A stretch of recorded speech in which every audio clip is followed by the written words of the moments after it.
अभिनेता सलमान खानच्या घरावरील गोळीबार प्रकरणात आता महत्त्वाची माहिती हातात येते। सलमान खान याच्या घरावर गोळीबार करणारे आरोपी हे महिनाभर पनवेलमधील हरिग्राम गावात राहत होते अशी माहिती सूत्रांनी दिली आहे।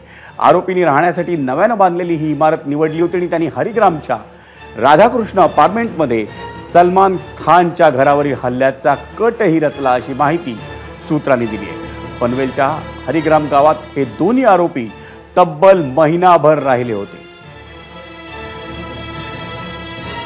आणि आरोपी राहत असलेल्या या इमारतीचा आढावा घेतलाय आमचा प्रतिनिधी विनायक पाटील। सलमान खानच्या मुंबईतल्या घरावरती फायरिंग करण्यात आली होती। ज्या दोन आरोपींनी ही फायरिंग केली होती ते दोन आरोपी याच ठिकाणी माझ्या मागे जी इमारत आहे त्या इमारतीमध्ये राहत होते। पनवेल तालुक्यातली हरिग्राम हे गाव आहे आणि याच हरिग्राम गावामध्ये राधाकृष्ण अपार्टमेंट ही सोसायटी आहे। या सोसायटीमध्ये गेल्या महिनाभरापासून हे आरोपी राहत होते। दोन आरोपी राहत होते आणि याच आरोपींनी रायगड पनवेलमधून बाईक विकत घेतली होती आणि आपण जर पाहिलं की ज्या बाईकवरनं त्यांनी फायरिंग करण्यात आलेली आहे ती सुद्धा पनवेलमधून घेण्यात आलेली आहे आणि याच गावामध्ये गेल्या महिनाभरापासून हे आरोपी राहत होते।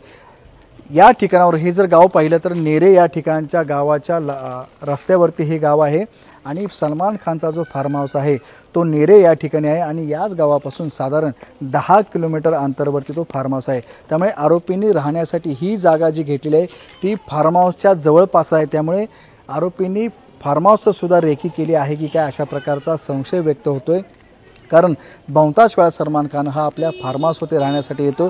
त्यामुळे आरोपी या ठिकाणी राहत असल्यामुळे त्यांनी एकतर फार्म हाऊसवरती त्यांनी हल्ला केला असता किंवा काल जो त्यांनी मुंबईमध्ये फायरिंग करण्यात आलेली आहे त्यामुळे मुंबईच्या घरावरती फायरिंग करण्यात आली असून आरोपीने जे गाव चॉईस केलेलं आहे ज्या गावामध्ये राहत होते त्यांचा इरादा या ठिकाणी सलमान खानच्या फार्म हाऊसवर सुद्धा हल्ला करण्याचा त्यांचा बेत होता का अशा प्रकारचा सुद्धा संशय व्यक्त होते आणि मुंबई पोलिसांनी या प्रकरणामध्ये दोन संशयित आरोपींना सुद्धा ताब्यात घेण्यात आलेले आहेत। त्यामुळे आरोपी जिथे राहत होते त्या आरोपींचं पोलीस व्हेरिफिकेशन सुद्धा झालेलं नसल्याचं या ठिकाणी सूत्रांकडून सांगण्यात येते।